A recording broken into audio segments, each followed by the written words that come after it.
নমস্কার সকলকে। আজকের থাম্বনেল টাইটেল দেখে সকলেরই জানা হয়ে গিয়েছে আজকের বিষয়। হ্যাঁ, হোমমেড ফার্টিলাইজার। সেটা কি করে তৈরি করব সেটাই কিন্তু আজকে দেখাবো। আমার সামনে রয়েছে দুটো বালতি। একটি বালতির মধ্যে রয়েছে ভাতের ফ্যান। ভাতের ফ্যানের উপকারিতা কিন্তু সকলেরই জানা।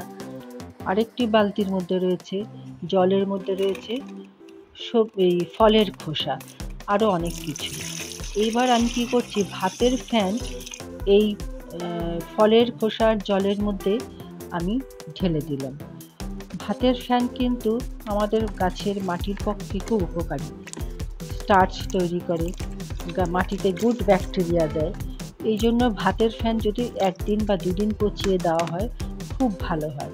এবার আমি সবগুলোকে একসঙ্গে এক জায়গায় করে নিয়ে ভালো করে নাড়িয়ে এটা করব কি, একটা পাতলা কাপড় দিয়ে ঠিক ঢেকে রাখবো। ভালো করে ঢেকে আমি ছায়াযুক্ত জায়গায় ঠিক 2 দিন রাখবো। আর মাঝে মাঝে কাপড়টি তুলে নিয়ে একটু নাড়িয়ে দেবো। তার কারণ একটাই, যে জিনিসটা ভালো করে পচবে, কম্পোস্ট হবে, তা আর এয়ার পাসটা ভালো হয়, তো তার জন্য গন্ধ আর হয় না। এবার কি কি দিয়েছি এই জলের মধ্যে সেটাই আমি দেখাচ্ছি। এটা হলো লেবুর খোসা, এটা হলো শুকনো ফুল, এটা শুকনো পাতা, এটা সবজির খোলা, আর হলো কি, এটা সবজির খোলা, এটা হলো গুড়। গুড় কিন্তু আমাদের জৈব সার তৈরি করতে প্রচণ্ড সাহায্য করে এবং খুব তাড়াতাড়ি ডিকম্পোস্ট হয়ে যায়। আর আমরা রেগুলার যে পুজো করি সেই ফুলটা অবশ্যই রেখে দিয়ে যদি সার কাজে লাগানো হয় তাহলে খুব ভালো। আর শুকনো গাছের পাতা তো আমরা যখন বাগান করছি আমাদের থেকে একটু পড়ছে। আর সবজির খোলা আমাদের সবজি রান্নার ক্ষেত্রে রোজই আমরা কিছু না পাই, সেটা আমরা রেখে দেব। এবার যেটা দেখানোর বিষয়, ঠিক 2 দিন পরে কিন্তু আমি এটাকে নিয়ে এসেছি বার করে, একদম 2 দিন। এবার কাপড়টাকে আমি এখান থেকে সরিয়ে নেব। সরিয়ে এই সারটা তৈরি হয়েছে এটাকে ভালো করে নাড়িয়ে নেব। নাড়িয়ে হাত দিয়ে যতটা পারছি চটকে নিয়ে এই সবজির খোলা, ফলের খোসা ইত্যাদি আমি তুলে নেব।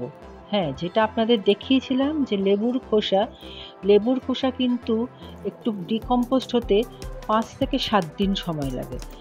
কিন্তু আমি এটা ঠিক 1 দিনের মাথায় তুলে নিয়েছিলাম। তার কারণ একটাই, যে যেহেতু আমি এর মধ্যে ভাতের ফ্যান দিয়েছি, ভাতের ফ্যান 1 দিন বা 2 দিনের বেশি ডিকম্পোস্ট করাটা ঠিক হবে না।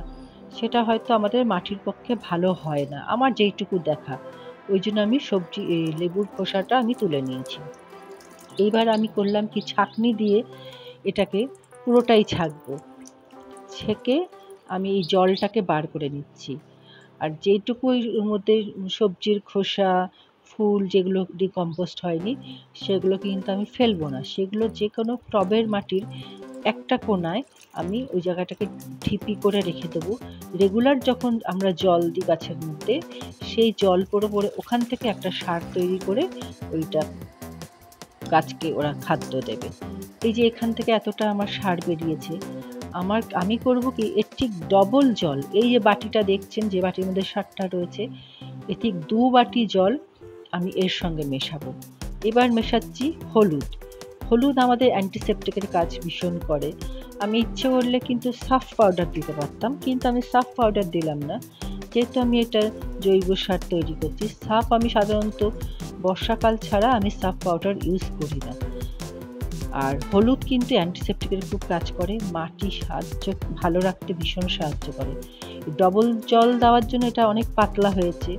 এই যে কোনো সারই যখন দিতে হয় একটু পাতলা করে দিলে খুব ভালো হয়।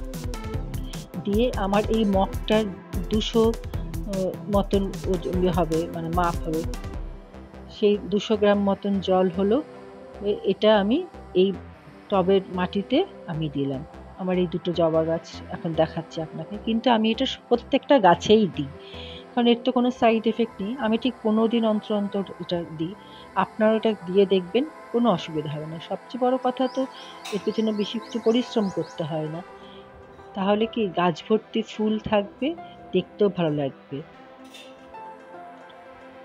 এইটা আমি মে মাসে আমি করেছি। আমার গাছ দেখে কি একবারও মনে হচ্ছে যে এত গরম চারিদিকে, দেখুন কেমন সবুজ, সতেজ, ঝকঝকে রয়েছে।